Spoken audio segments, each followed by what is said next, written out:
Welcome to Hoops Zooted. I'm your host, Evan Moore, and I'm doing better this week. All of you that were listening last week know that I got in an accident. I've got a much better looking splint, thankfully, that is much more comfortable than that big club fist that I was having to wear last week. So that's nice, and feeling much better. Unfortunately, my sternum's still a little bit bruised. So today, and coughing and sneezing are my mortal enemies at this point. So today, I'm on edibles again today. So I'm about 80 milligrams deep, and they are just about starting to kick in. So, and we're doing gummies again tonight. So anyway, let me bring Colin up here. Oh, God. Here we go with the hand, with me moving a little slow now. Be patient with me. Okay, here we go. Colin, how you doing? Hey, Colin? how's it going, Evan? Doing good, man. It's good Glad to see you. You too, man. Glad to hear glad to see you upgraded your cast situation back to normal human status. And glad that you're on another 80 milligrams. That's another hero dose of edibles. Love to see it. What's the on? I don't take edibles that often. What's like the onslaught time look like? Like how much time before like the episode or before you want it to kick in would you take it? About 45 minutes to an hour. Nice. And for me, that's my like perfect little pocket. Like, 20 to 40, like, it's a nice little buzz for me. Like, but like 80 to 100 is this perfect little pocket of, this comfortable high that I like. And it's funny, like if I go to about 110, 120, it's like lights out. I'm going to go to sleep. Totally. But there's a perfect little pocket right there that I like, about 80 to 100. Nice. So anyway, we're just about to start the season, and we first game of the season, we got the Nuggets. So we have a guest this week, and who's a Nuggets fan. So let's bring him out the stage and say hi. How you doing, Van? I'm doing well. Hey, how's it going, Van? Beautiful fall here in Colorado. We've had spectacular weather. Still have it, into the third week of October, which is great. And it's like harvest and basketball always happen at about the same time every year. So it's it's Croptober and it's basketball every year. It's amazing how it happens that way. So I'm pretty excited. Definitely the first year that as a Nuggets fan I've ever been able to go into the season as the champions. So that's definitely a lot of fun. But I'm looking forward to the season. I can't remember the last time a team has been able to return all 5 starters for a season, and I'm hoping the vibes are stay as immaculate as they seem to be right now. So well, awesome, man. It is great to have you. So we're gonna go ahead and get right into it. We still, as Lakers fans, don't know who our fifth guy is. We all have a pretty good idea who we think that fifth guy is, but Darvin Ham is holding us all in suspense, I guess, and not naming who the fifth guy is. Because we got D'Lo, we got Reeves, we got AD, and we got Braun, but the mystery fifth guy we still don't know. But at the beginning of preseason, I was leaning towards Vando. But at this point, I'm really leaning more towards Prince at this point. Really? Prince. Yeah, because the way the offense has been working with him, it's just flawless and fluid, and the spacing just seems to kind of naturally work out with just the way they play their games. So offensively, why do you think they've gone away from Rui? Well, I think we did that because Rui basically became an understudy to Braun this summer. So he's going to be the sixth man coming off the bench. And, probably directly replacing Braun most of the time, because we need his scoring punch off the bench. Gotcha. And he is also defensively, between the three of them, between Prince, Vando, and him, he would be, the lowest tier defensively. So it makes sense to play either Vando or Prince in the starting lineup, just because they're a little bit better defensively. Now Vando is, of course, the better defender of the three, but because he doesn't provide that same fluid offense, and also, we've got the issue with his heel, that could just, what ultimately also decides it. But, the way that offense has been looking with Taurean Prince, I'm really excited about it. And, Okay. you guys already have your 5 set, and you probably feel pretty good about it this year. What do you think about your bench and losing Bruce Brown, though? I'm curious. Well, I mean, Bruce was a solid, guy. I think he was like 10 to 12 points a game, maybe 4 rebounds, 2-3 assists during the regular season. So, he was real. I think, basically with the Nuggets, the question you got to ask is, can Christian Brown step into the Bruce Brown minutes and give you what Bruce gave you, or anything more? I think the answer to that question is yes. I think that as a rookie, he played really, really well. He was one of the first rookies to actually play in a finals in a really long time. And, he's got that championship pedigree, coming from Kansas and a championship team there, and his high school team, won the state championship. So he's got that, that winning attitude. So I think you've got him as the 6th man, walking into that Brown, position. And then the question is, between, Reggie Jackson, Peyton Watson, Hunter Tyson, and Julius Strawher, can you fill out, that 7 or 8-man, rotation?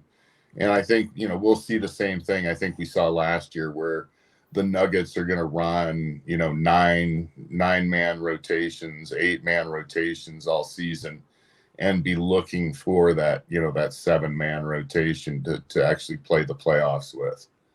So one question I have for you, Van. I'm curious, did you see, I was either this week or maybe tail end of last week, but I saw that the Nuggets GM, I believe his name is Calvin Booth or something. He got on bait and switched by Kevin O'Connor from The Ringer, where I guess it was a situation where Calvin Booth thought they were off the record and O'Connor thought they were on the record.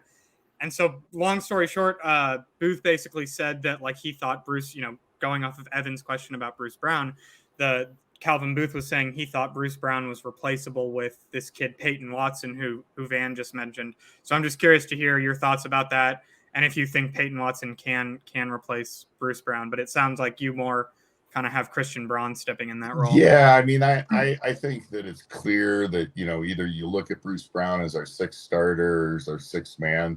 And I think that's the role that most Nuggets fans expect, Christian Brown to slide into. And if that's the case, I'm very comfortable with it.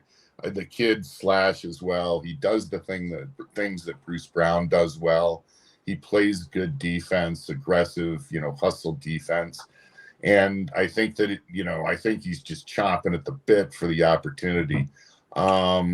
If Peyton Watson truly had to replace Bruce Brown, I'd be much more worried. But if all I'm expecting is one of those 4 guys to show up by the playoffs and be that 7th guy, I'm comfortable with that. The other thing is that the way that, Calvin Booth, set us up with all the kind of, maybe not stars, but, play, NBA ready, can dribble the ball, do a play, be in the right spots and zones for their defense.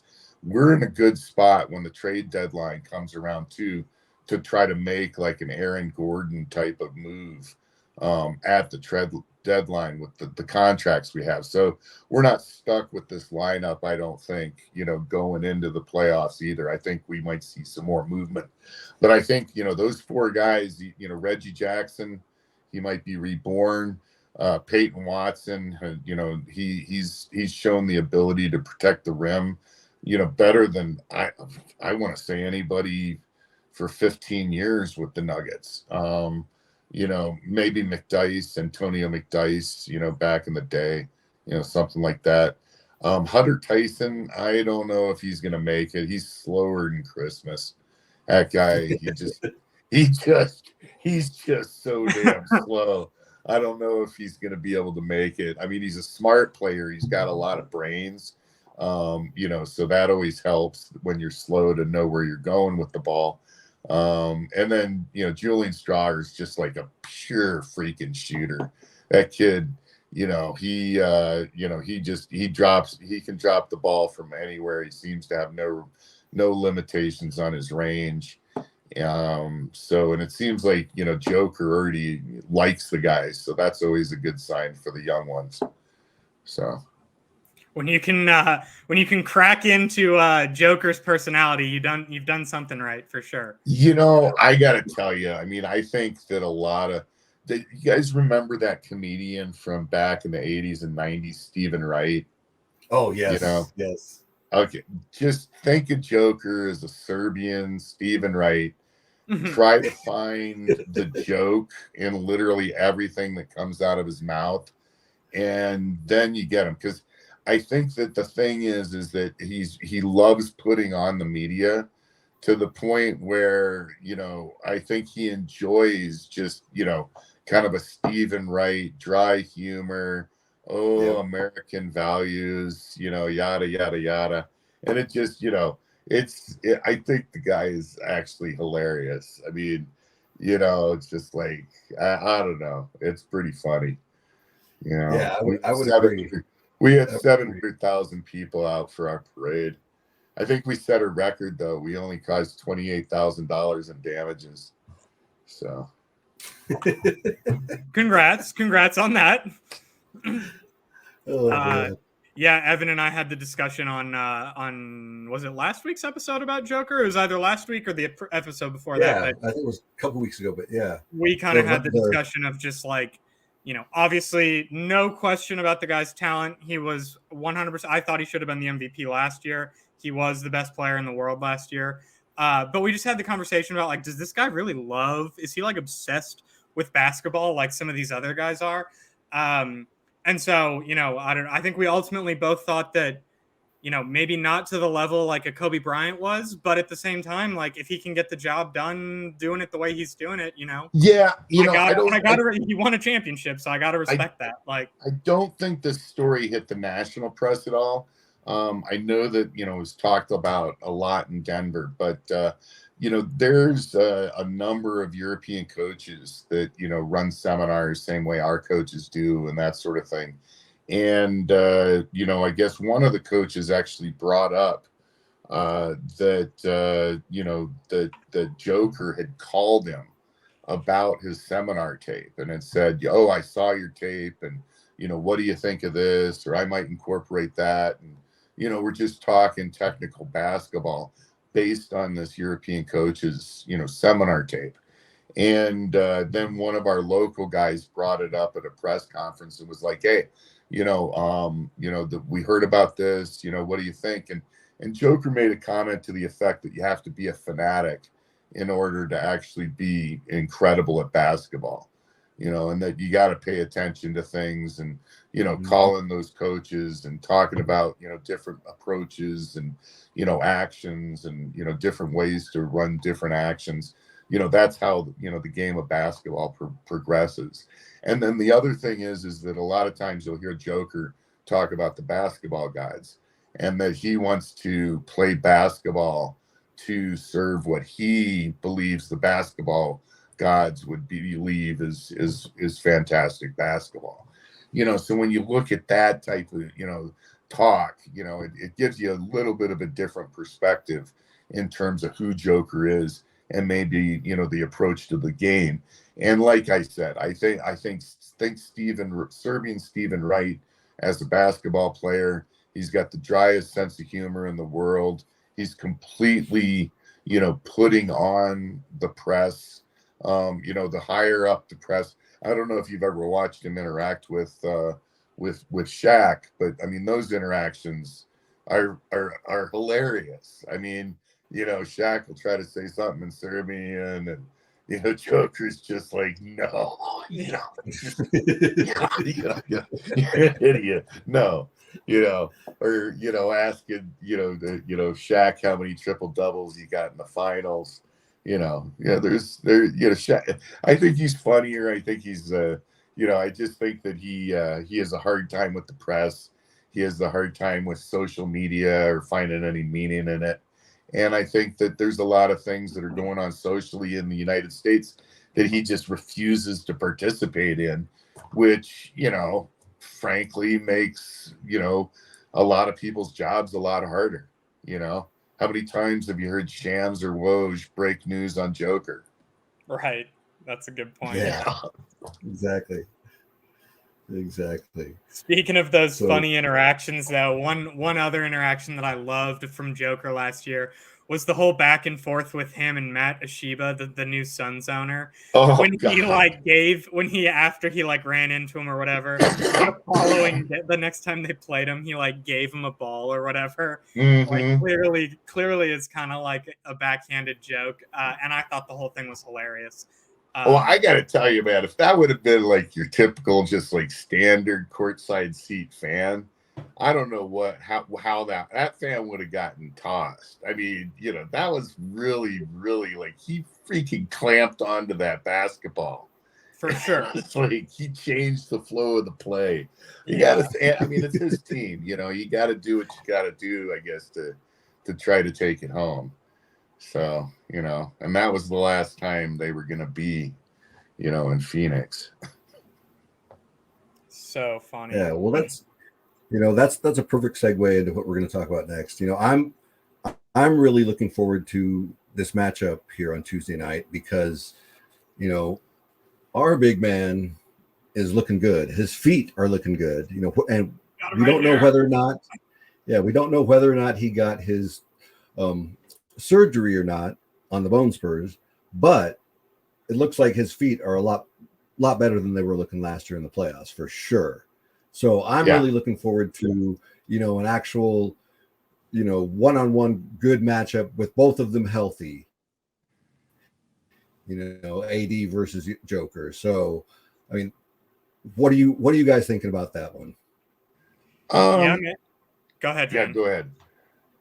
I was just gonna say, I'm super excited. So, we're recording this Friday. So last night, Thursday, the Lakers played the Suns in a preseason game, and AD had 5 blocks in the first quarter and 6 blocks overall. He only played a half of basketball.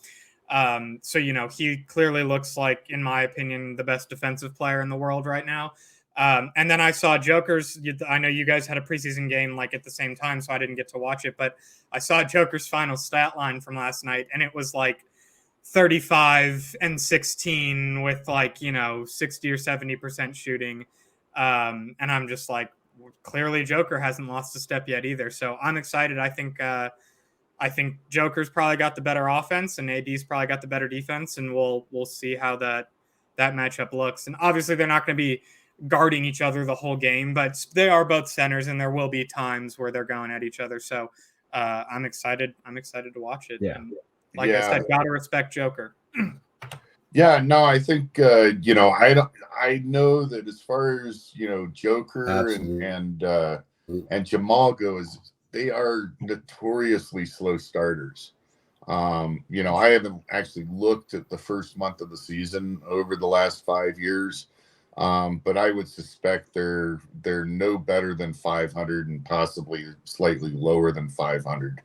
The first month of the season. So, that's the one thing that I would look at with these guys is do they come out of the box? I mean, Joker's stat line looked great. Jamal, I think he was 8 points, 5 rebounds, 8 assists, 7 assists, something like that. So, he was doing a good job facilitating as a point guard. But he wasn't putting the ball in the hole the way people expect him to, or think that he needs to. I think they won by 10, 15 points though. So they definitely put in a good showing as a team.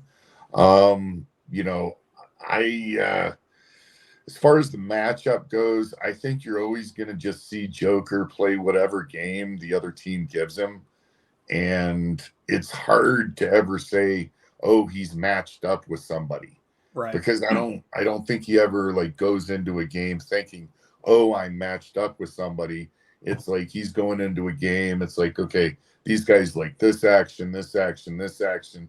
If I see this action, I'm going to be playing this sort of game. If I see this, I'm going to be playing this sort of game.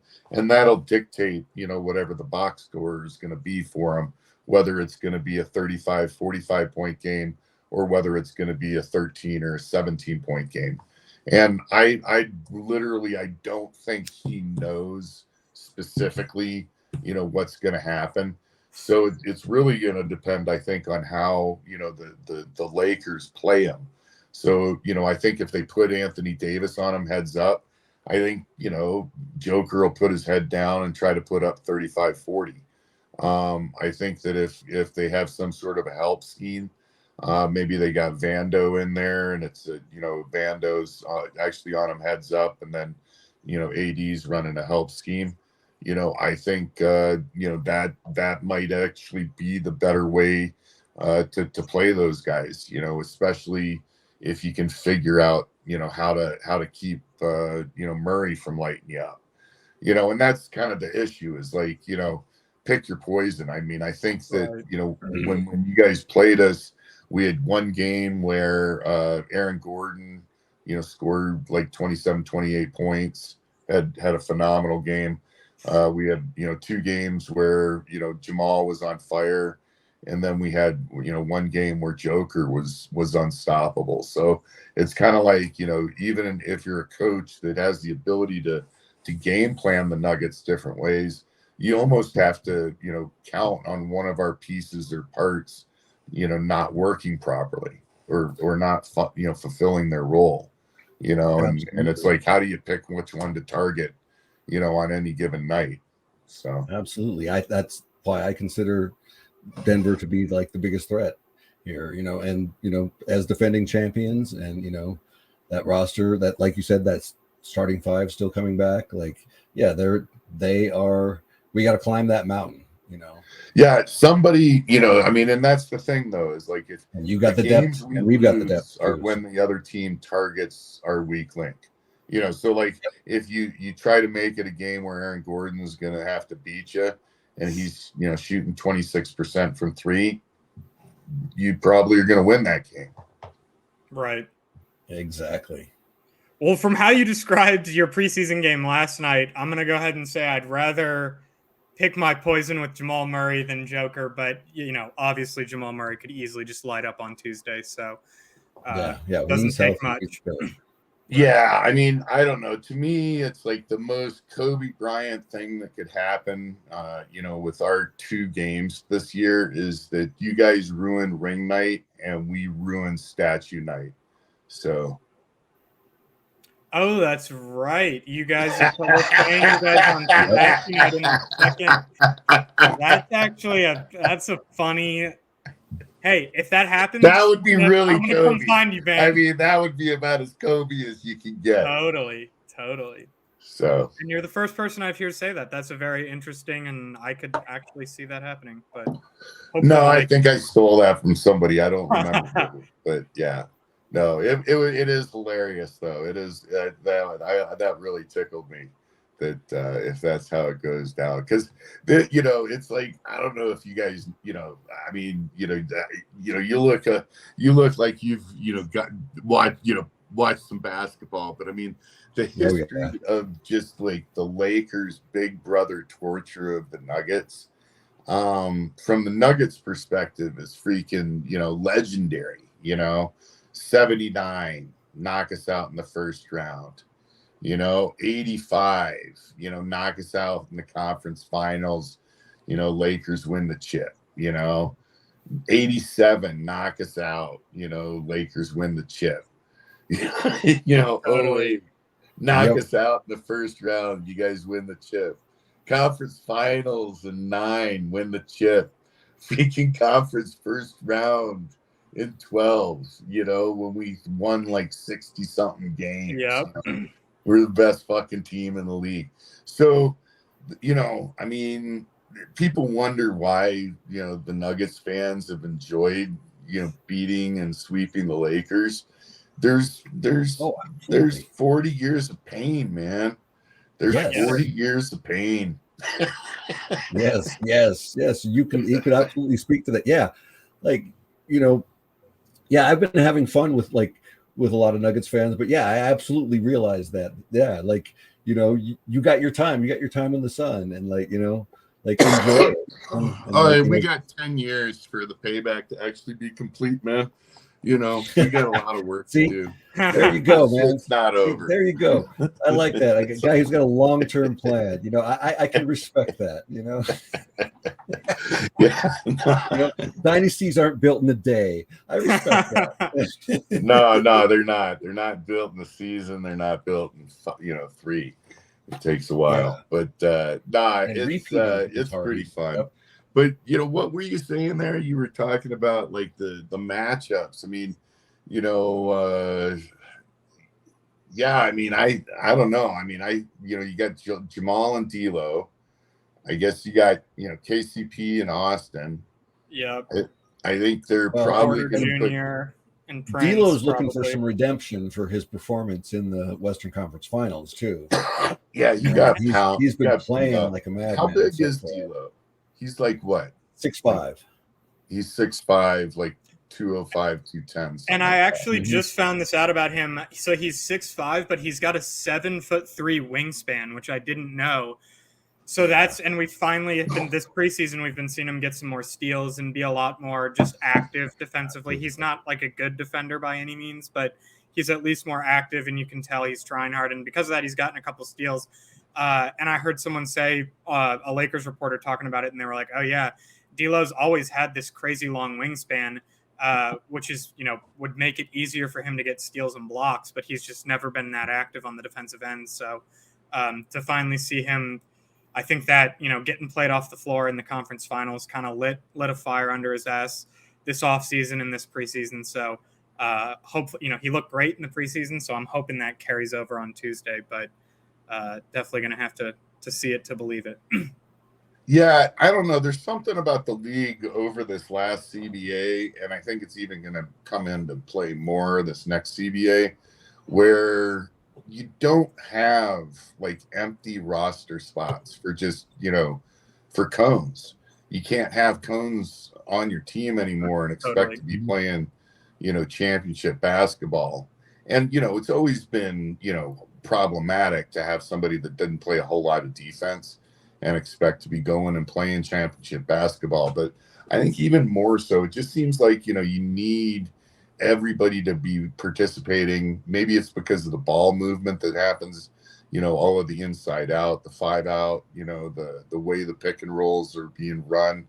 You can't just have somebody that's, that can be victimized every time they get isolated. So yeah, absolutely. Yeah, we learned that the hard way, these past couple of years.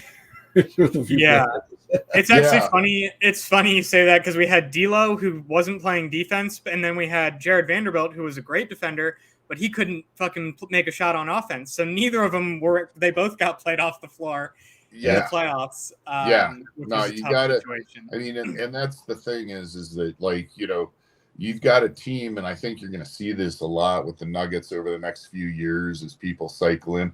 And you've even seen it, I think, over the last 3 or 4 years as people have come through the Nuggets, is, being able to play with Jamal and Joker doesn't necessarily mean you're as good as people think you are. So, we've had players that have, looked good on the Nuggets, and then they're not in the league anymore. Right. You look at, Monty Morris and Barton and a few other guys, Jeremy Grant, maybe they've done something, but, they kind of weren't on the rise. They weren't ramping up. And I'm curious to see what happens with Bruce, because I don't know, I love him, and he freaking helped us get to the promised land, but 22 million a year is a lot of money for Bruce Oh, Brown. totally, dude. Yeah. There was talks at the very beginning of the preseason that the Lakers might get him on I believe it was the full mid-level, which is $12 million. Right. And then all the Lakers fans got real excited on like, oh, we might get Bruce Brown on the mid-level, like $12 million. And then I saw the Pacers offered him 22, and I was like, well, yeah, that's, a full 10 million more than the mid-level. So, well, I guess, that's why Ayton's got on a max, right? Because they offered him the max, and then the Suns took him back on it. So, yeah, no, I don't understand a lot about basketball. I mean, like right now, with what's going on with the CBA, what's going on with Harden, and nobody wants him, and I wonder what's going to happen, coming up here. If you're going to have people that you would have expected to get a max deal that aren't going to get max deals, and then people that you think are going to get mid-levels that are going to be on vet minimums, and it just seems there's going to be quite a bit of smash down on a lot of people's incomes here. Exactly. Oh, totally. And it's going to cut out the middle TV of it. I mean, even the Lakers, we got Christian Wood. Well, he hasn't looked very great in the preseason, but we got Christian Wood on a vet minimum, which, he was making $20-something million last year with the Mavericks. So, even guys like Russell Westbrook, who went from making $47 million to $10 million, and you're spot on with Harden. I think he's probably the big next name that's due for a very big, I'm curious, really, not to go off topic, but I'm just curious to get your take on that situation, Van. Do you think he'll wind up on the Clippers or somewhere? Do you think he'll play for the Sixers? Do you think he sits out? It feels really Iverson to me. It's got that same kind of like he might have, literally shit the bed. He's just, I think he might have screwed up here. Yeah. I believe between that and just Daryl Morey, like his success is so tied to James Harden. Like I have this feeling that like he's not going to give up James unless he gets some sweetheart deal, and nobody's going to give him a sweetheart deal.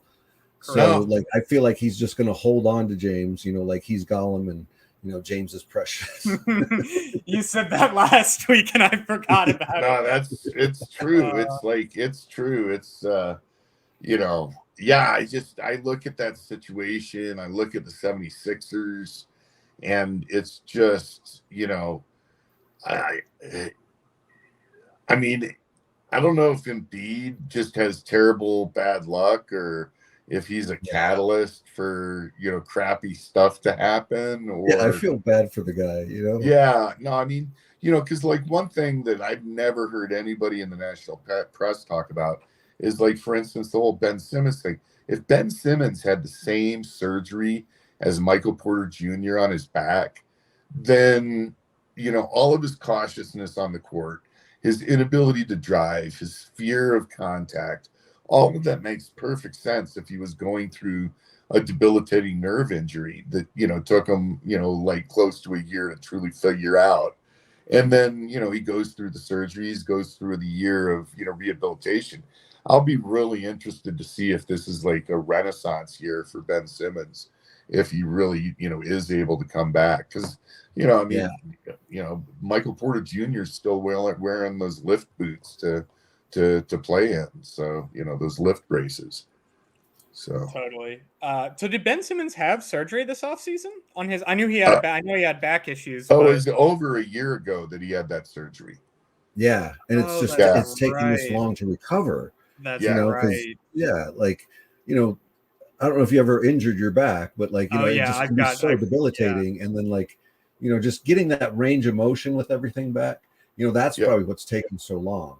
But like that preseason game that we played him, like he had flashes where he was looking really nice. So who knows? I hope he gets back. I hate it when players don't live up to their potential. It's just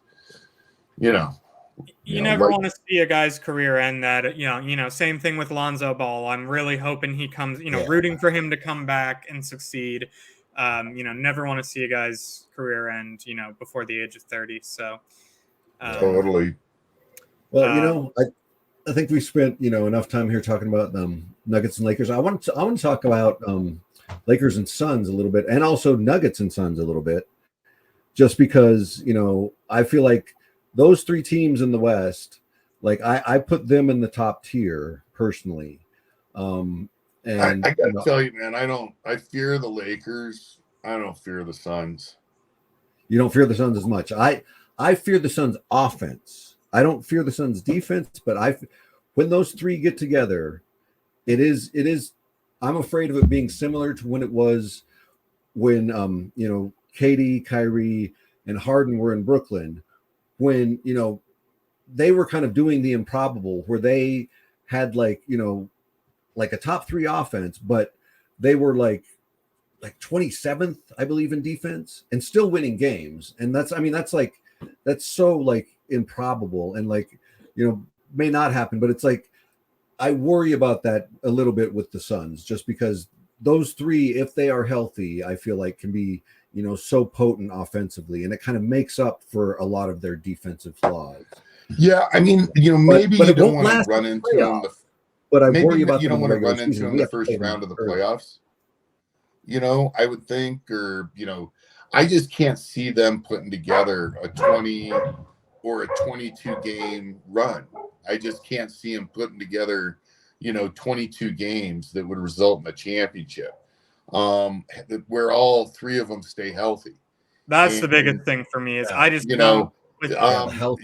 So they're going to have two things going on. Are they going to be able to get through a regular season healthy enough to get into a playoff run? Okay.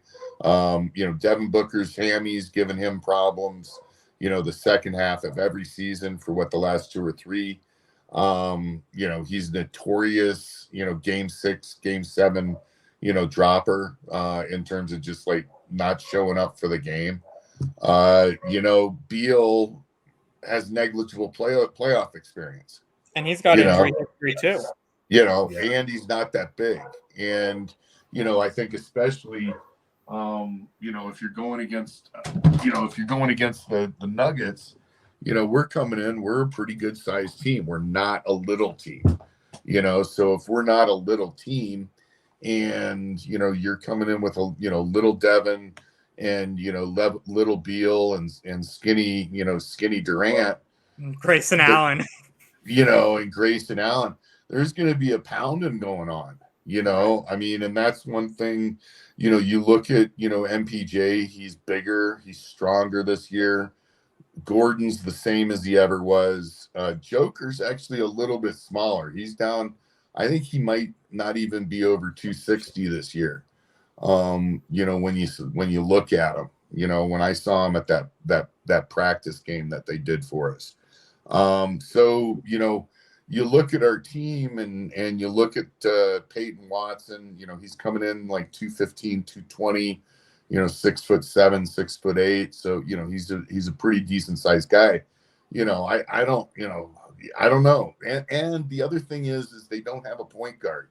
So I think that there is a potential when you play aggressive defense that you're going to cause them to go into more of an ISO type of mode in terms of the type of basketball they play, instead of really well-timed actions, which I think is the underappreciated thing that LeBron brings to the table is his his point guard abilities and his ability to get into the offense and get the offense cranking. So I'm not worried about the Suns. I think that playoffs, they're going to get disrupted.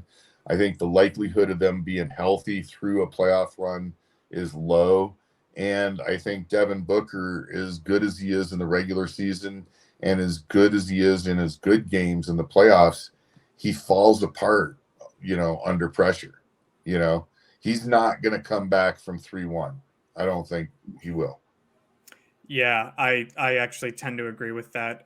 But just for the listeners, a quick recap. So last night, as I mentioned, the Lakers played the Sorry. Suns in a preseason game. No, you were great. This is great. We're obviously, Little yeah, segue. all Suns related. So Lakers played the Suns last night.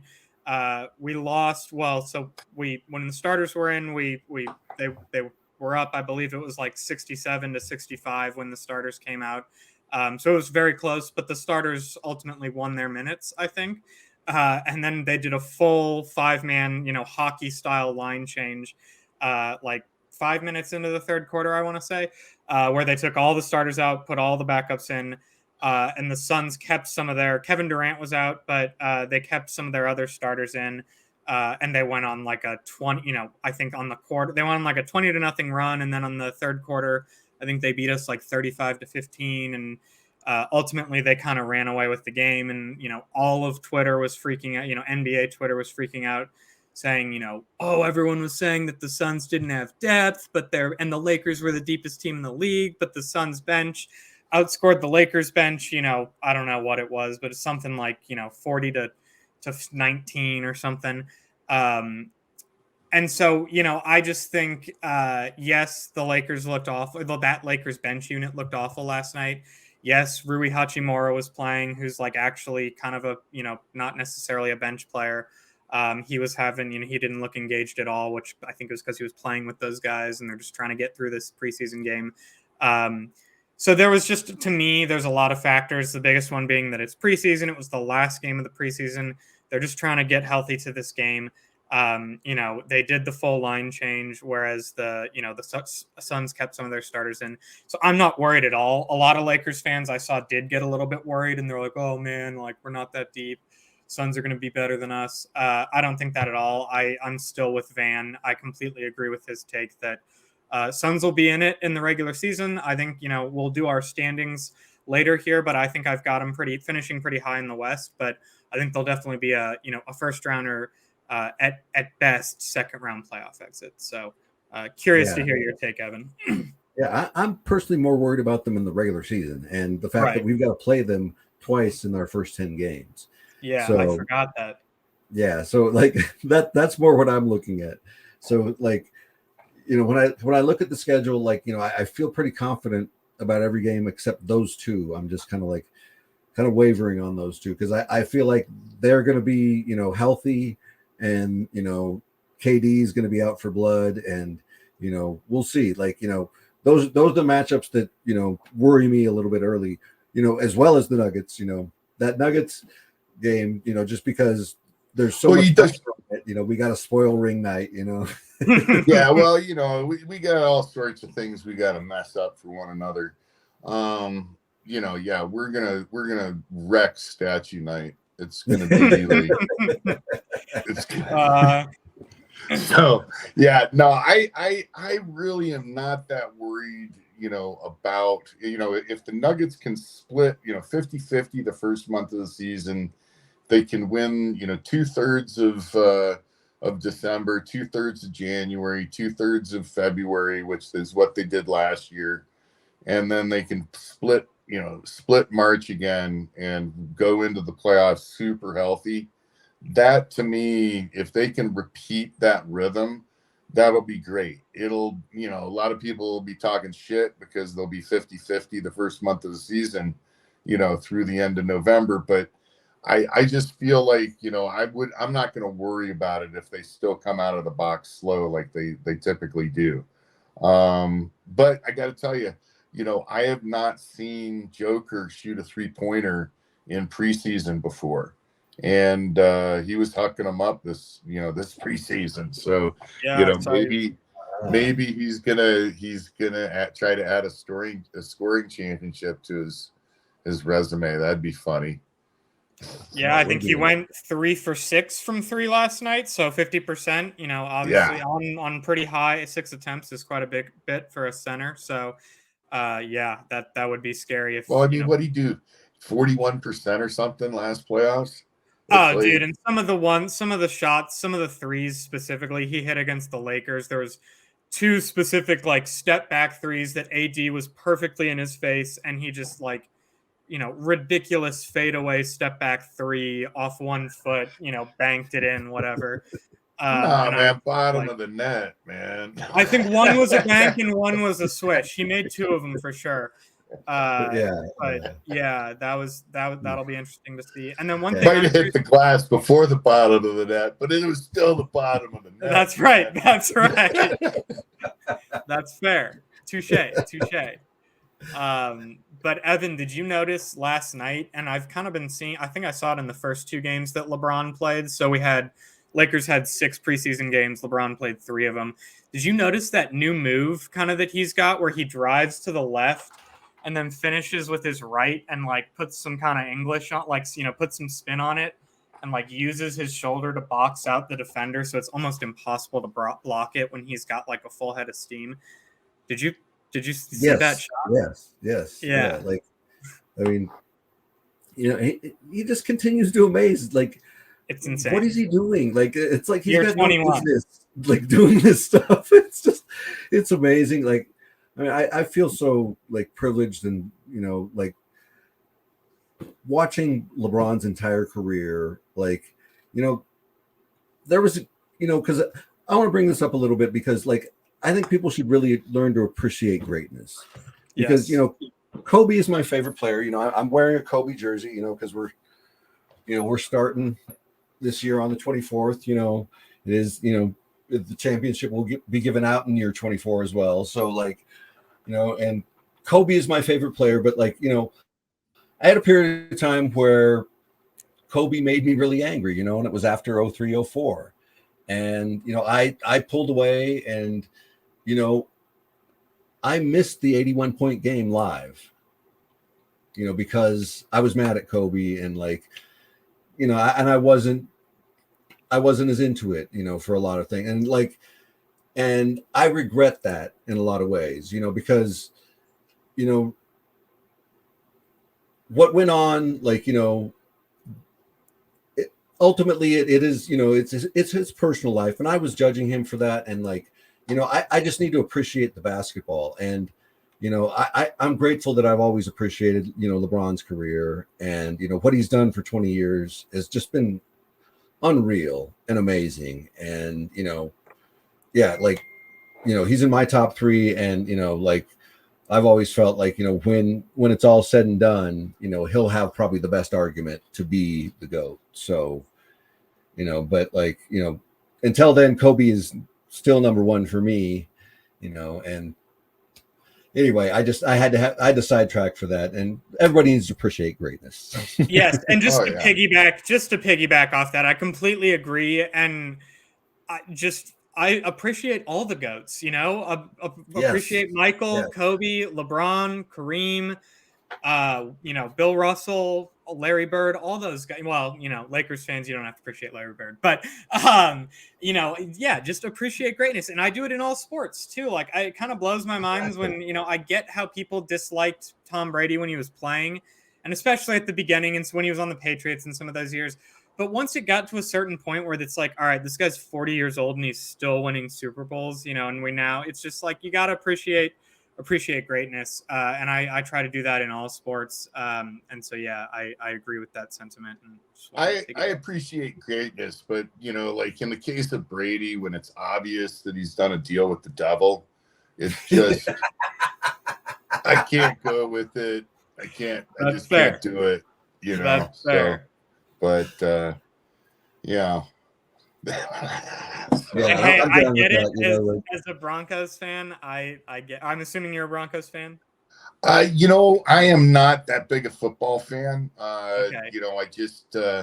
I played football.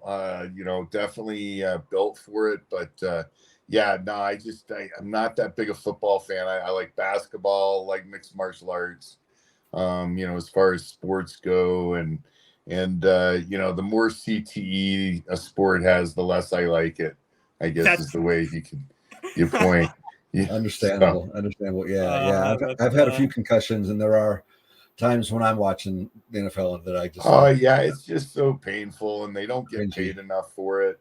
Yes. And it's and I'm starting to think the same thing about the way MMA has started to drift, more and more to just, kickboxing, with a little bit of grappling thrown in. So, but no, it's like, I love basketball. I think it's one of the pure sports that we've got left. The physicality, the skill, the athleticism, all of it, when you combine it, it's really a beautiful game.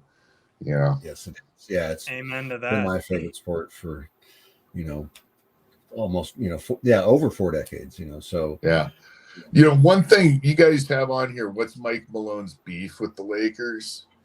And I think it goes back to the 88 championship with the Pistons. His old man was an assistant coach on that team, and that was his only opportunity to actually win a chip.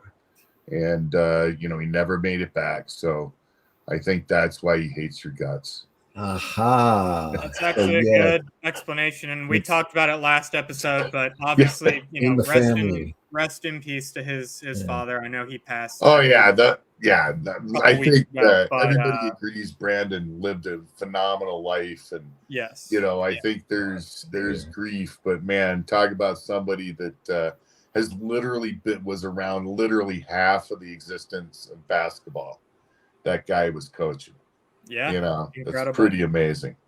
Yeah, that's pretty cool. Yeah, gotta respect greatness, like we said. But so moving on, we're gonna, like I mentioned, we're gonna be doing our regular season predictions on this episode, standings predictions, also regular season awards predictions, since season starts officially on Tuesday. So let's dig in. Do you guys want to, let's maybe start with standings and then do awards after that?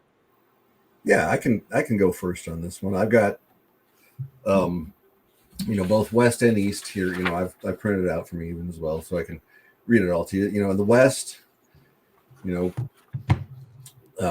are the first seed, Nuggets are the second, Suns the third, Kings the fourth, Clippers the fifth, T-Wolves the sixth, Thunder the seventh, Warriors the eighth, Pelicans the ninth, and Mavericks the 10th. And in the East, I have Celtics the first, Bucks the second, Cavs the third, Nets the fourth, Heat the fifth, Knicks the sixth, Sixers the seventh, Hawks the eighth, Magic the ninth, and Wizards the 10th. Ooh, Wizards. I like that. Jordan Poole had 41 points the other night. Nice. Yeah, so mine's a little bit spicier, and I'm gonna post. I got mine in my notes here, so I'll post it to Twitter after this. I didn't want to post it before the episode. And I've already posted my West. I'll post my East, after the show here. I've already posted my West on Twitter, so you can scroll through my feed and find that.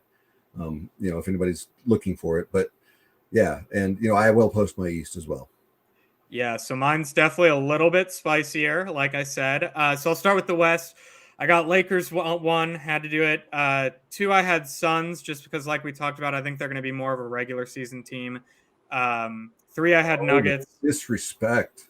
3 to the Nuggets. I just think the Nuggets, if they, in case they have like an injury or something or start slow, I don't know. I just think the Suns are going to be a really good regular season team. So I got Lakers, Suns, Nuggets. 4th, I got Thunder, which is a little bit spicy. 5th, I got Pelicans. 6th, I got Clippers.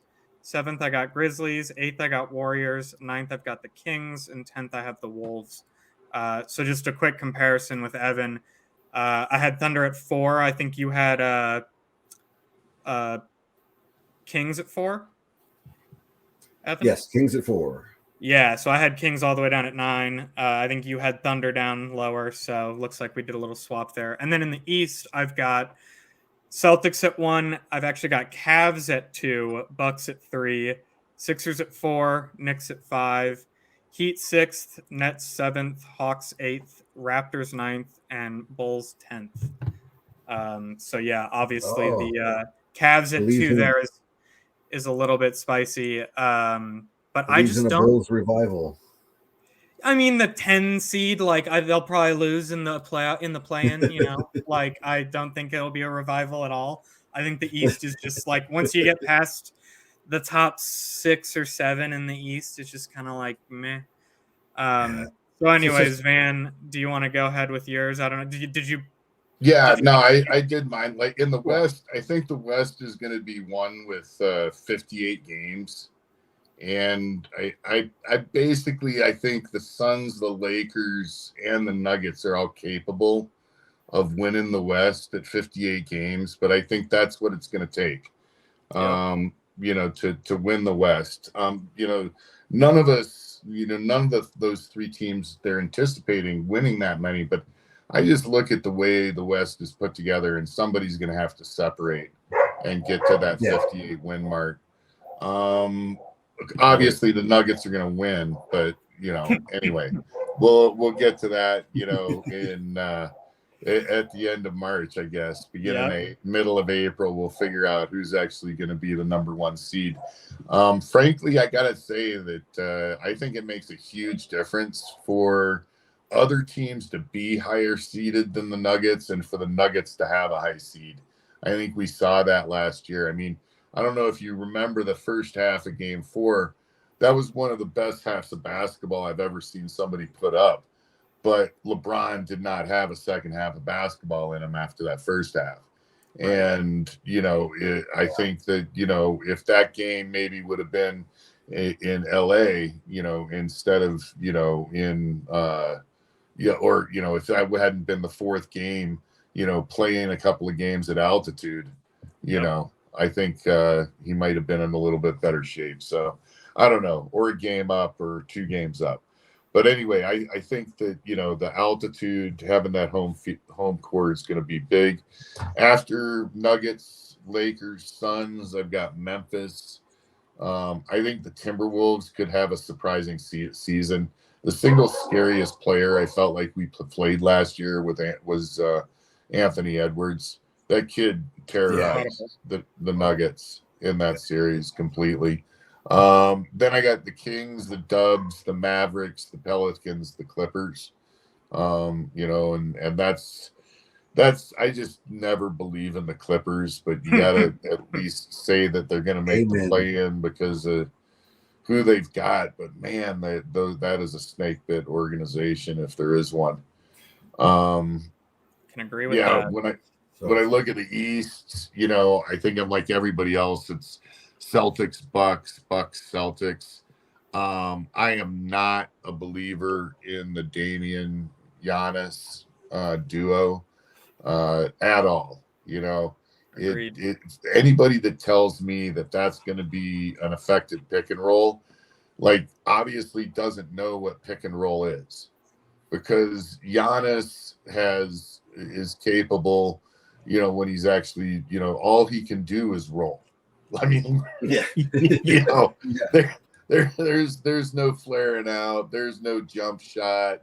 There's none of that's happening. So it's like, out of the 4 basic actions, Giannis can do 2. And then Damian, the first time he sets a pick and freaking Aaron Gordon's coming through him, that's gonna be like an auto accident. So I'm not a believer in what the Bucks did at all. I think they're gonna find they missed Drew. So and he went to the Celtics. So I think Celtics win the East. Bucks finish second. I think the Knicks are gonna have a come up on the year. I think the 76ers, I think Tyrese Maxey saves the season for them. So even if Harden's, being a douchebag or he gets bounced or whatever the hell happens to him, I think the 76ers may actually be better off as a team without the guy. And then I've got Cleveland. Should have the Nets next, but I've got Miami just because Miami always figures out a way. Then the Nets, the Hawks, the Raptors, and then I don't know, the Bulls, the Wizards. I don't know who that 10th team is. It could be anybody, So, but I don't think the East is going to be very interesting. Other than the top 4 teams. I really don't. It's top heavy. Yeah, yep. I feel like the Celtics, Bucks, and Cavs. And nobody's really talking about the Cavs. I feel like they're kind of the dark horse in all of this. But it's still just Yeah, it's really more about the Celtics and Bucks, really, because I, as much as I'd like the Cavs, still, I still put them at 3 there, just because I feel like they're getting it together, but they're still young, and not quite as potent offensively, as definitely not as the Celtics, and Look, man, yeah, and the Bucks, it's going to be, yeah, it's yet to be seen. Cleveland, man. Yeah, Cleveland. and it's Cleveland. It's Yes. like That unless is a the good Sun point. thing That is a is good in point. Cleveland, it is Yep. Cleveland. Exactly. So It's the only still- reason I had Cleveland above the Bucks is actually a lot of what Van was talking about with what the Dame and Giannis combo. I think they just lost so much defense with Drew, and the fact that Drew, obviously they traded him to the Blazers, but the fact that they basically gave him to the Celtics, because then the Blazers went around and traded him right to the Celtics. Like, I think the Bucks might have taken a step back when you look at the fact that not only did they lose that defense, but they basically gave it to their biggest rival in the conference.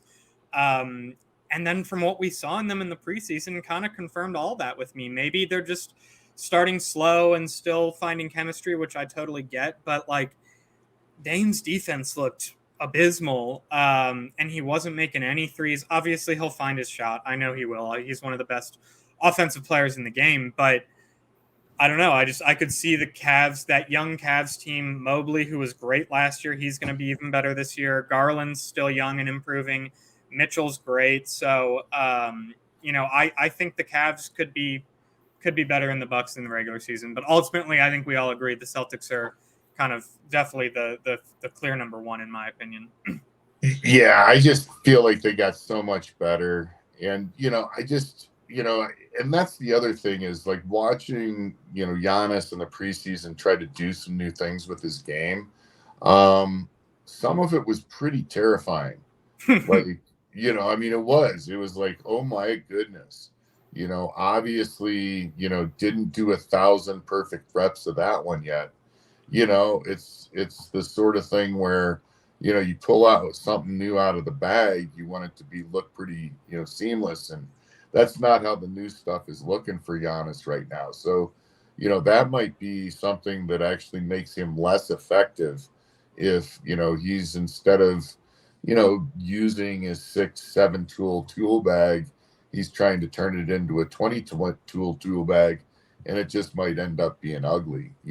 I don't believe in what the Bucks did at all. I really don't. I think that they traded down, because the number one, on a mediocre team, doesn't necessarily translate to a super effective 2 on a championship team.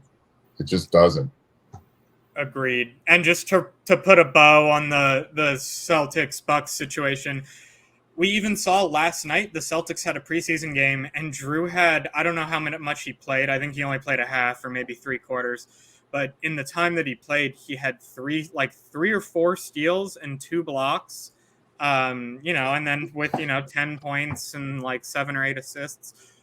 So he's just a very complete player. Like I've been saying forever, when he was on the Bucks, that like in the regular season, I know he drops a little bit in the playoffs with his offense, but in the regular season, he might be the best 2-way guard in the league. Like I don't know another guard that plays defense, that is 6'6", plays defense like him, and is as versatile as him. So yeah, I think the Bucks took a step back. But moving on to our awards, Evan, do you want to go first with your regular season award predictions?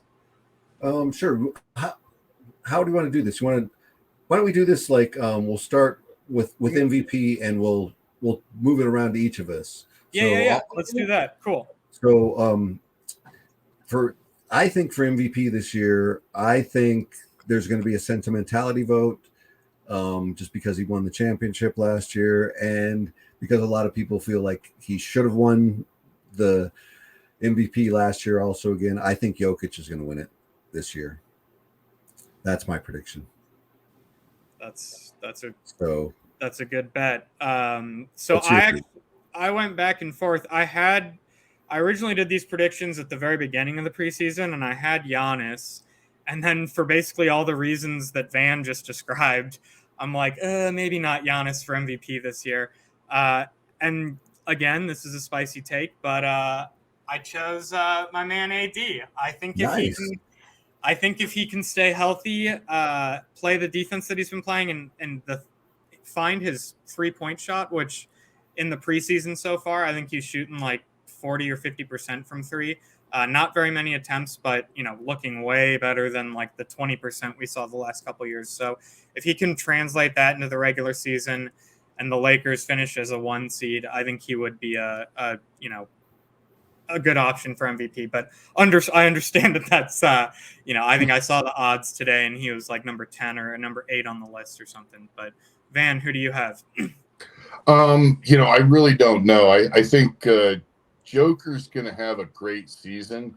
Whether it's perceived as an MVP season, I don't know. I really, really think that Joker is going to be playing with the idea of trying to make, AD and Murray better and get both of those guys onto the All-Star team. So both, especially Murray's up for a Supermax.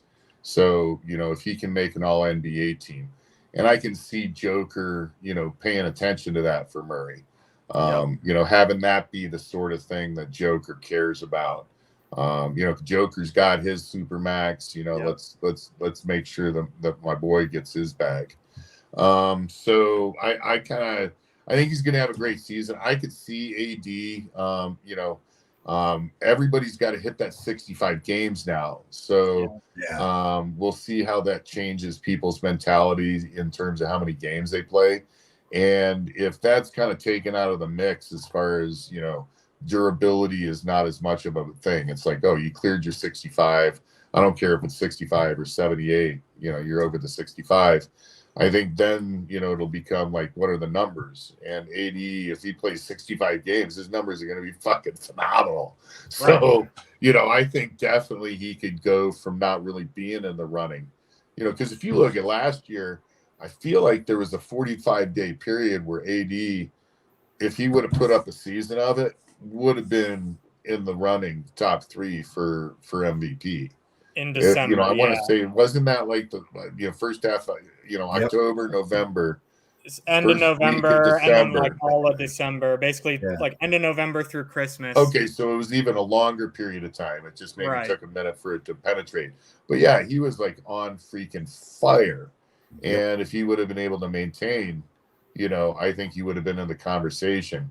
I think it would have been the same argument with, Joker, though, oh, they've only got 47 wins. You got to win 48 games if you're going to give somebody the MVP.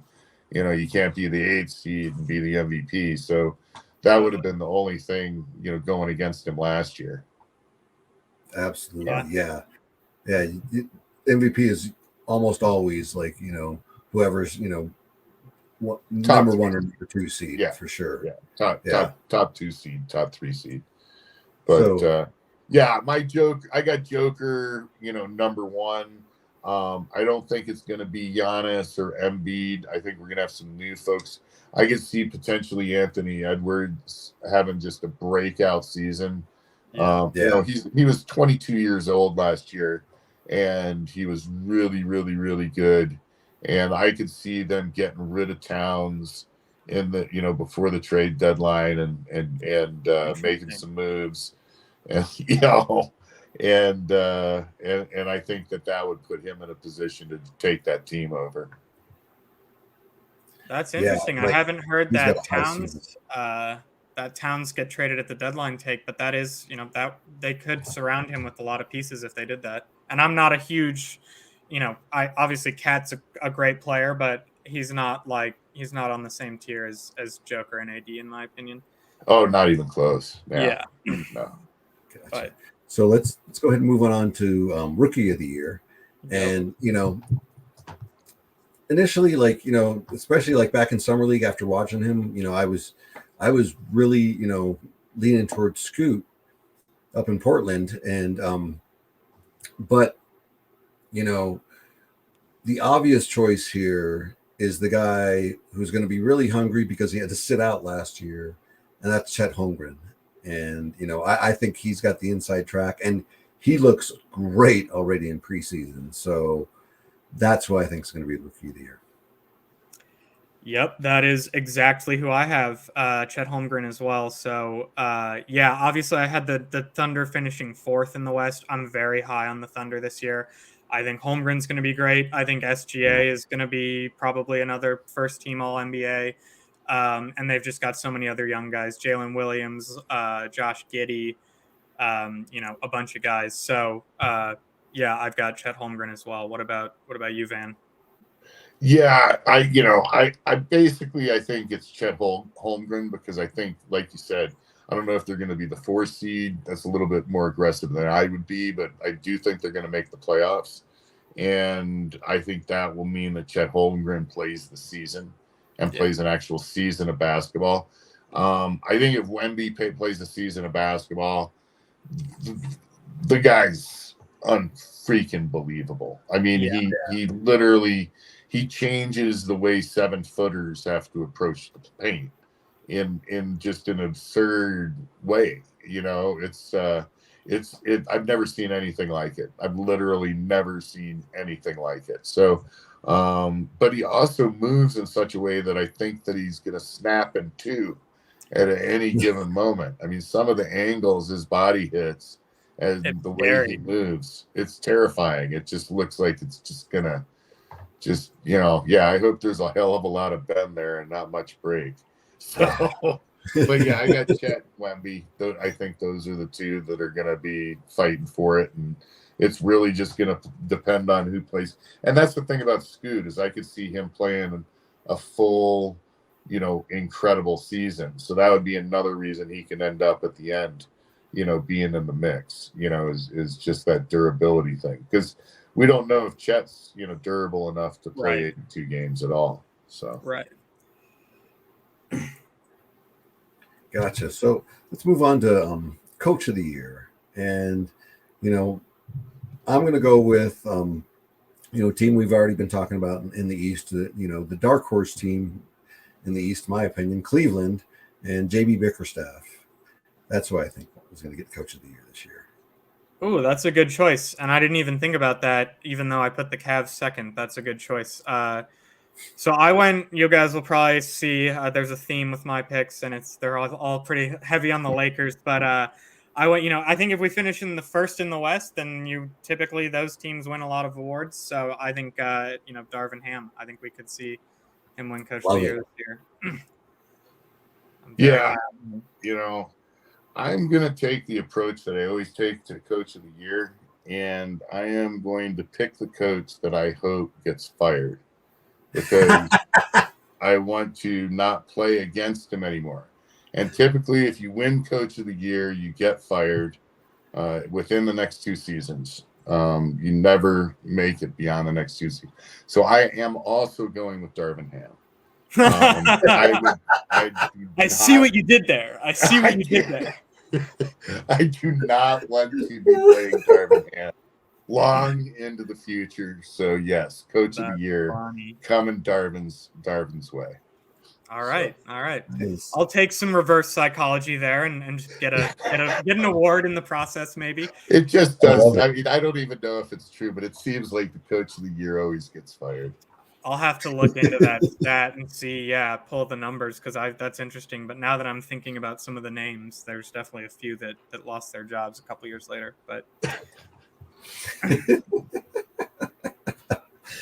anyway, so let's move on to Most Improved, and I'm going to be a homer on this one. And I really think Austin Reeves is going to get Most Improved, because I've been saying it all off season.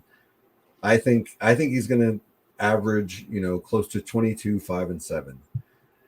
And, I know that's a bold prediction, but like the way he's been playing, like he is like just naturally a 20-point scorer a game, and as long as he's getting the minutes as being a starter, and his passing was already good, and it just seems to get better and better. So like, Austin Reeves is who I'm picking for Most Improved. Nice. I love that pick. And this is actually one of the ones that I didn't go with the Laker. And the only reason being is I didn't expect D'Lo to look as good as he looked in the preseason. And we've talked about it on the previous episodes. And because of that, I think we might see D'Lo and Austin almost cancel each other out a little bit on the most improved player. And so I've got Mikal Interesting Bridges. point. Got Mikal Bridges on the Nets, who after he got traded there in the KD deal last year at a little bit before the deadline, then he finally got to be the main guy on a team for the first time in his career. And I mean, he was only on the Nets for a couple months, and he had like multiple 40-point games. So, and then we saw him continue to look great on Team USA, in my opinion. So yeah, I've got Mikal Bridges, but what about you, Van? I agree with you there, actually, and partly because he's playing with who we don't have it as a comeback player of the year. I really think there's a distinct chance that Ben Simmons has a breakout comeback year, and I think that Mikal Bridges will be the direct beneficiary of Simmons having a great year as a point guard. So I think he has the potential to go from being, a very good, well-known player to a star or even a superstar. I agree with you. And especially if he can take the Nets, anywhere in the playoffs, Right. Which, given the East, I think, definitely is a possibility.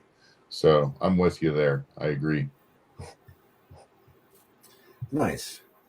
So now we're going to move on to Defensive Player of the Year. And yeah, I'm going to be a homer again on this one because I think AD's got this one on lock.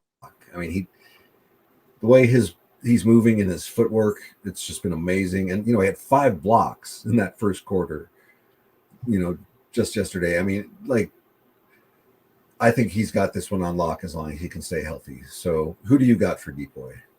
Yep, I got the same thing. So I got it. As you can tell, I'm very high on AD. I got defensive player and MVP. So I was trying to think in my head That would be amazing if you could do that. When the last time that happened was where someone won defensive player of the year and MVP. And did Giannis win defensive player when he won either of his MVPs? Do you guys remember? Because if not, it's probably you got to go all the way back to maybe Michael. I don't know. I know LeBron. Maybe LeBron did it. And no, I don't think he's ever won a defensive player of the year. So yeah, I mean, I think Michael did do it once or twice. Yeah, but yeah, maybe Kobe did it once. Yeah, but for sure, it's a very rare thing. But my thing is if the Lakers do as well as I expect them to do in the regular season, they should be in position for those awards. Obviously, I think Defensive Player of the Year is much more likely for Anthony Davis, but I think he could win both for all the reasons we talked about. So yeah, I've got AD as well. What about you, Van? I don't know. I think it could go. Everybody loves those East Coast players for whatever reason for Defensive Player of the Year. It always seems like that's the award they get. So I'm going to go Bam on this one. I think.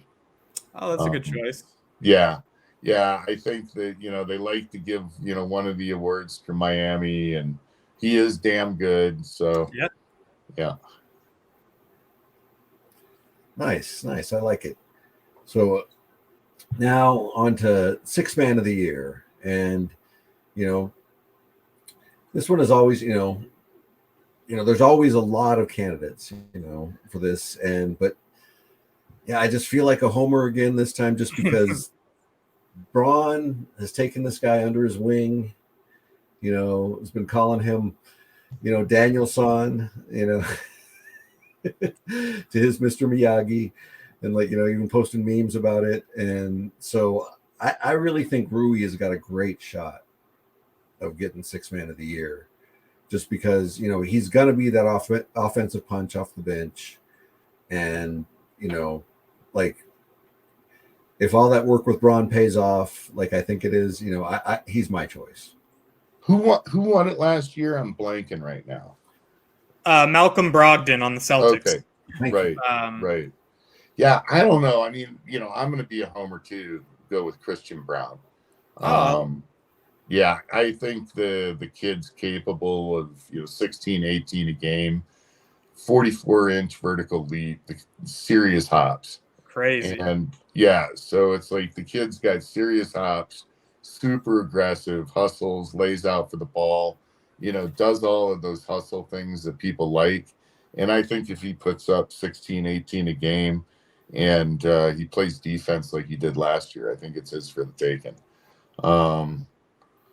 I always feel like the sixth man goes to somebody I haven't heard of. At the big, it's somebody at the beginning of the season that you haven't really heard of, and it's amazing how few times wasn't Montrezl Harrell like sixth man a year like a few years back, Right before the Lakers just, got him, yeah, Yep. when he was on the Clippers, he was. Yep. yeah, and then they disappear, and it's a Totally. weird award. I mean, It is a weird award, definitely.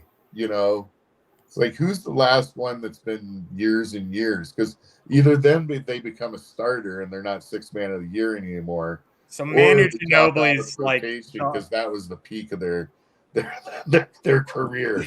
Yeah. Sixth man. So I don't know. That's actually a good point. Like Dennis Schroeder was in the running a couple of years that same year. Actually, the year that Montrez won it, Dennis Schroeder came in second when he was on the Thunder, I believe. And then even though he did have a good season with the Lakers last year, but after that six-man year, he definitely fell off a little bit too. So, Yep. but yeah, I've actually got I'm with Evan here. I've got Rui as well. The only other guy that I was debating between, who I am very high on in the East, is Emmanuel Quickley on the Knicks.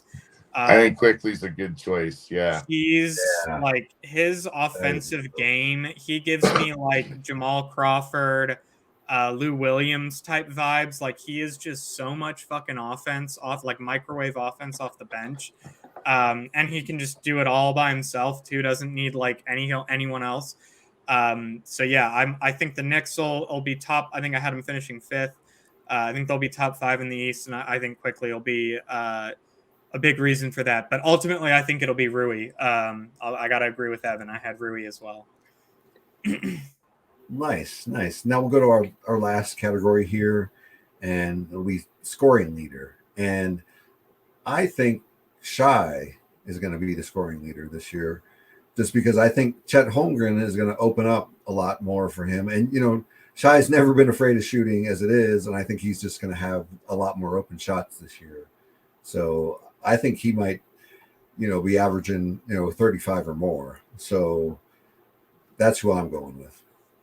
Nice. Yeah, SGA is a great pick. And I think even last year he was like second or third in points per game, like just behind Embiid. I think he was at like 32 points per game last year, SGA. So yeah, that's a great pick. I've got Luka here, which we didn't talk about this when I did my standings, but I'm actually very low on the Mavericks this year. Yes, I didn't even have them. I didn't have them in my West playoff. Like I know you guys both had them a little bit lower. I didn't even have them making the playoffs. So ultimately, I don't think I'm not high on the Mavs at all, but I do think Luka can still average, 35 a game, and potentially be the leading scorer on just a team that just is not a great fit. Like I think Kyrie could also average, I don't know, like 25 a game. Did Kyrie play during the preseason, or did he sit out the whole preseason? That's a good question. I think he might have sat out the whole preseason. I haven't seen any news, and I'm already seeing now news that Luka's like dealing with a hamstring issue and might not make the regular season opener. So ultimately, I do think he'll win scoring leader just because he's like, probably might have the deepest offensive bag in the league. And yeah, I think it's just going to be a lot of him like creating for himself on that team this year. Him and Kyrie creating for themselves. It just doesn't seem to be a well-fitting team. It's a very wonky fit. So yeah, ultimately I'm not that high on him, but Luka for scoring leader is who I got. Yeah, my new favorite stat is like how long players hold the ball, per position. So it's like any point guard that holds the ball more than 5.5 seconds, I hate. What's Luka averaging, like 20 seconds of it's like 6.9 or 7.2 or something. Kyrie is like 6 point something. You know, both of them just like when they have the ball, they have the ball. You know, you look at like a lot of guys like, you know, I think Joker's like 4.3, you know, Jamal's like a hair over 5, LeBron's a hair over 5, you know. So even though they touch the ball an incredible number of times, they don't like hold on to the ball indefinitely every time they touch it.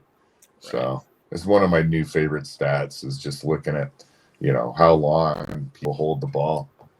So That's interesting. Also, who do you have? Who do you think will be the scoring leader though, or finish with the highest, points per game? I got to tell you, I think it might be Embiid. I think Yeah. I think that he's going to have to carry the 76ers. Yeah, You know, and I think great point. I think Maxey is actually going to be willing to support that effort like pretty tirelessly, whereas Harden, you know, I think he did, but it's so hard to tell with Harden whether he's even trying. You know what I mean? Totally. It's just like he's incredible. He's been incredible for a really long time, but he's like one of those guys that he's a cooler. He just like cools down everybody else around him or something. I don't know. He just throws the vibe off as far as I can tell. I would never want him on my team.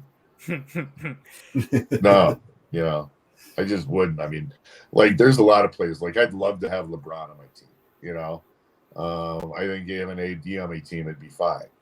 But there's certain players, you know, you just like fuck no. Yeah. I Mhm. get it. I get it. Yep. And I agree that if Harden ultimately doesn't play for the Sixers, which I think he might actually end up kind of just like putting his tail between his legs and come back and play, because I don't think there's going to be, it's either that or he just sits the whole season out. But if he does sit out, then yeah, I think Embiid's definitely going to pick up a lot of that, score even more than he did last year. And I think he was the scoring leader last year. So Yeah, that's yeah. I think I think Embiid can score a hell of a lot of points this year. So Absolutely. Yeah. Excellent points. So, anyway, I like don't know. looking at the, My dream though is that Aaron Gordon does not make the Olympic team, so I can be pissed off at U.S. basketball, and then Serbia beats the U.S. in the finals. Is Joker gonna play for Serbia, or is he gonna be like riding chariots that time of year? Nah, he already said he's playing. Oh, okay, cool. Yeah, nah, Oh, it's like, didn't hear that. you know, you gotta, yeah, him and his damn horses, man. It's so funny. Like the fans out here, we sponsored some horses and Joker's name at the horse rescue, and it was all this thing. That's Just, awesome. it's just what a ridiculous guy. I mean, Insane. he's gonna go down in history. So I That's always great. thought that he needed to be in that ad, you know, when they said who's got next. You know, that needs to be either Joker or one of his brothers. Yep. Yeah.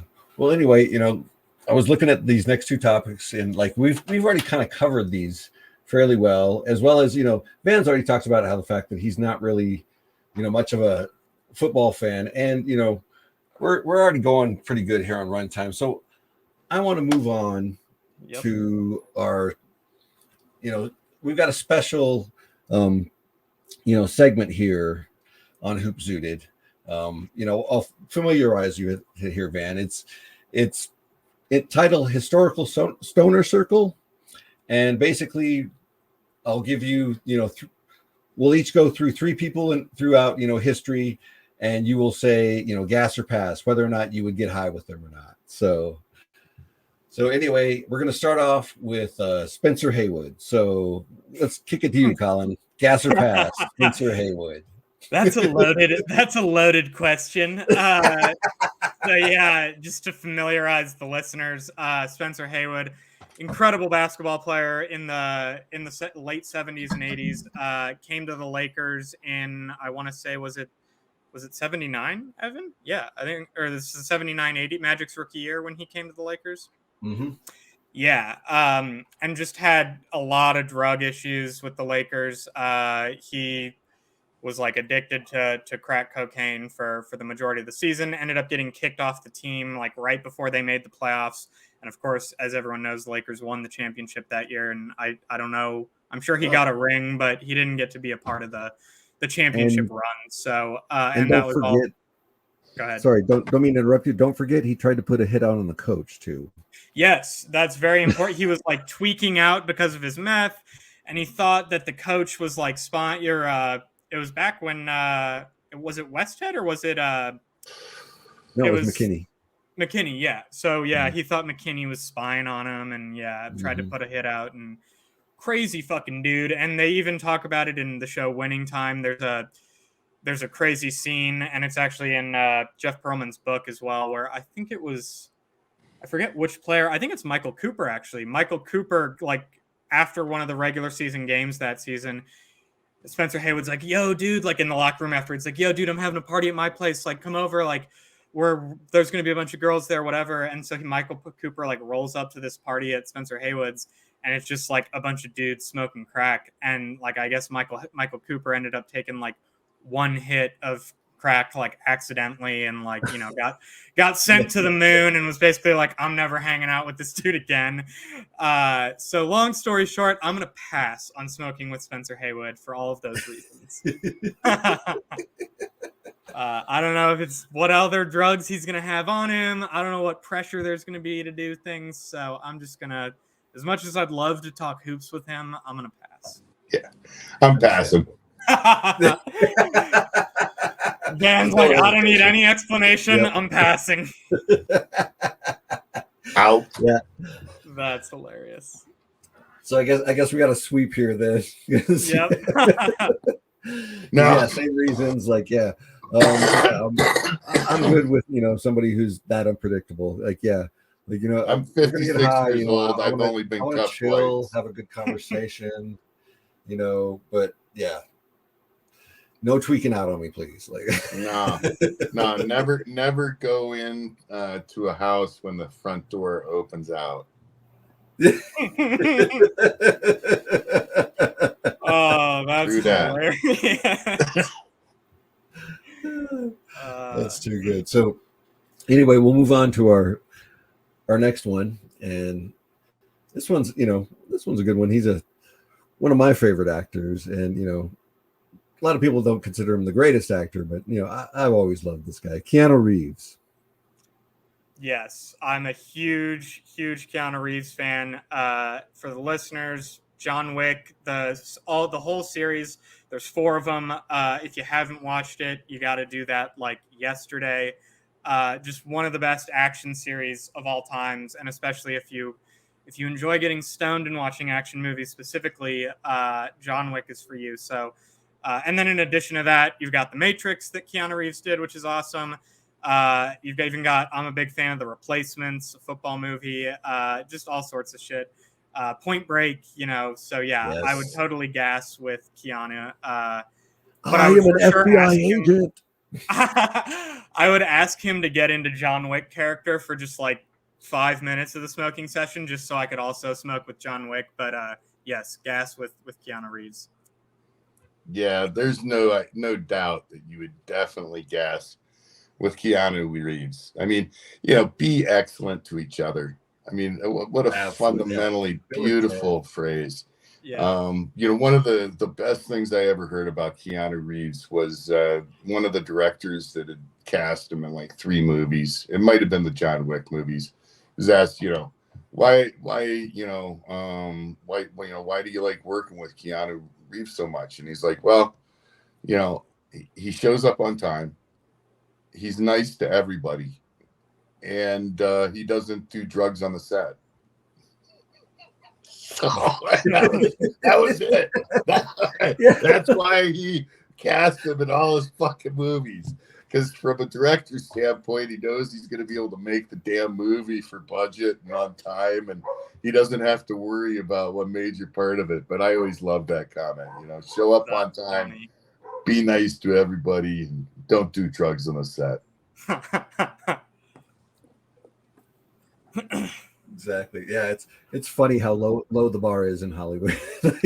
Yeah. You know, I spent a little bit of time working in I mean, Hollywood. what a And my career he's had. my sister's a Amazing costume designer career. too. So like I actually have some real world experience with how low that bar is in Hollywood. That's funny. Yep.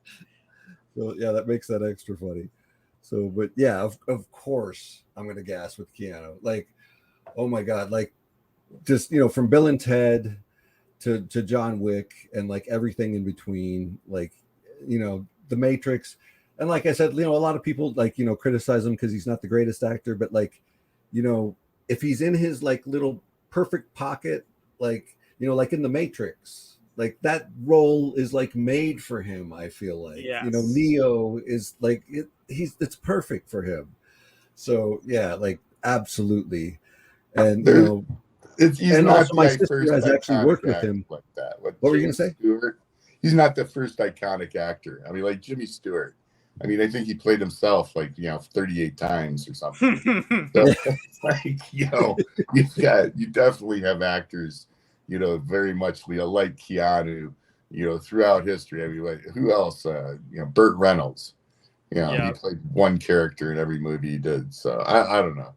So sometimes you only got to play one, I guess. Right. Well, and also my sister, shout out to her. She also got to work with him. She worked on Matrix Revelations, as the wardrobe supervisor, and all the stories are true. He is just an absolute angel on set. Like everybody loves him. So like I can report as somebody I know somebody who's been on set with him. So anyway, Nice. The last one, is we always like to do someone, all through ancient history as well, not just modern history. So this one, it's a fairly interesting one, and his identity could even be debated, but William Shakespeare. Yes, this is a hard gas for me.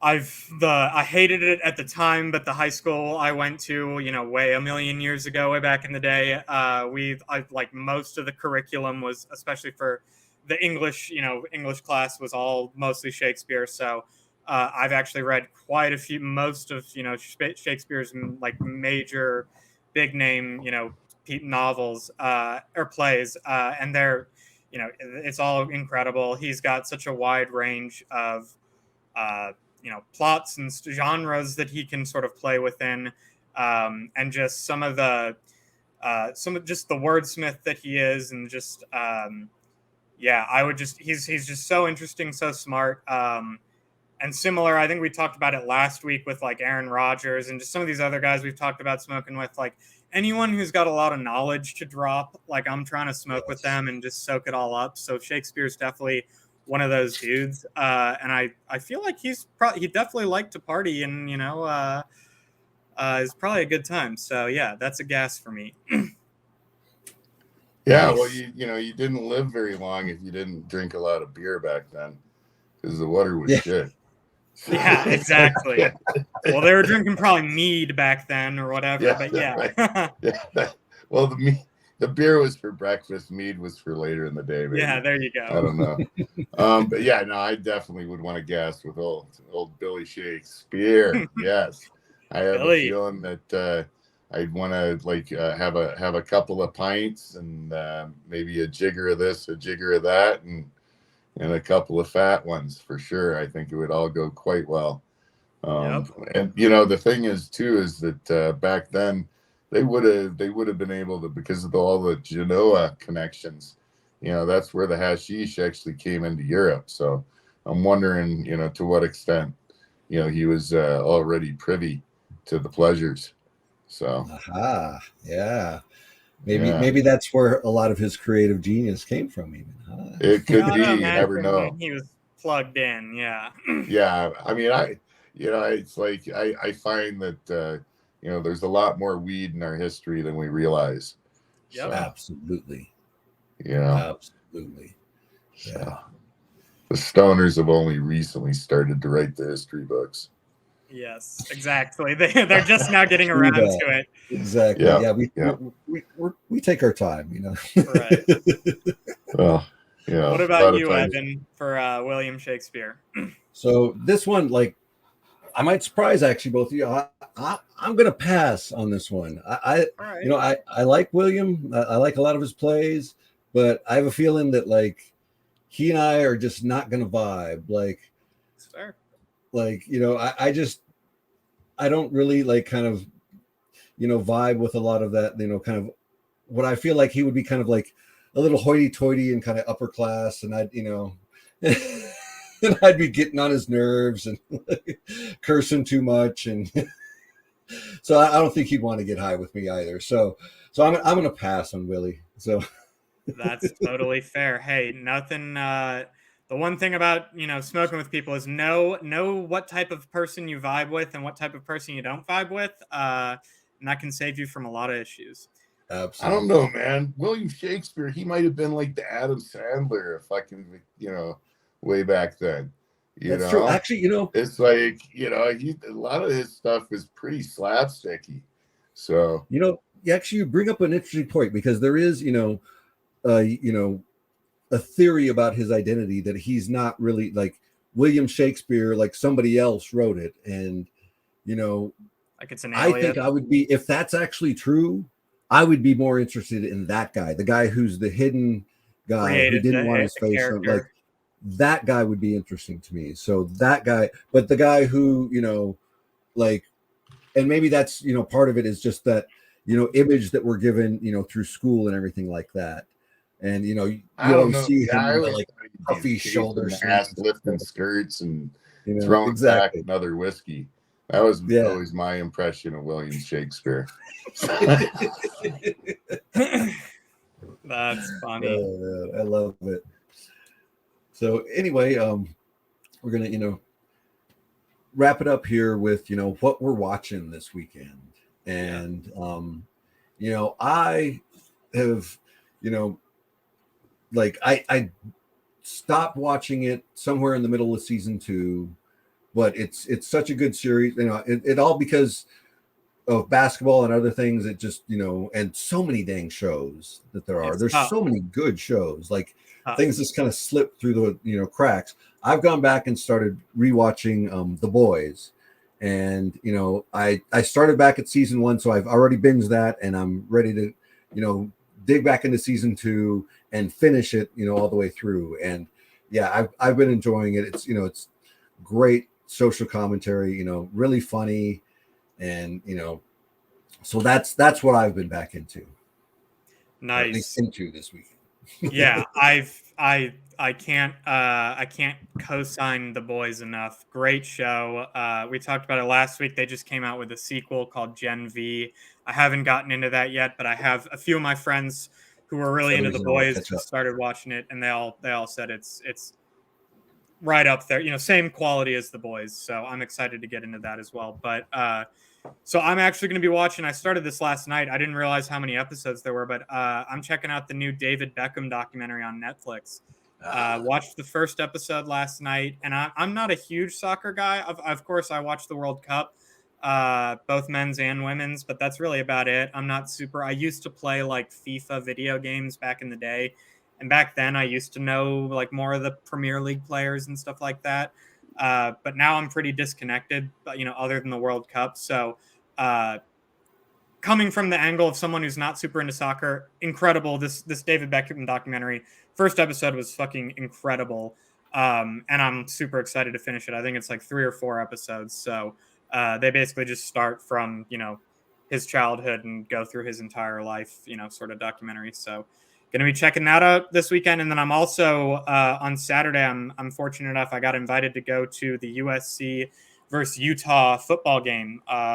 So I'll be over at the Coliseum, LA Coliseum, checking that out. Huge bummer that USC lost to Notre Dame last week. We already talked about it on last week's episode.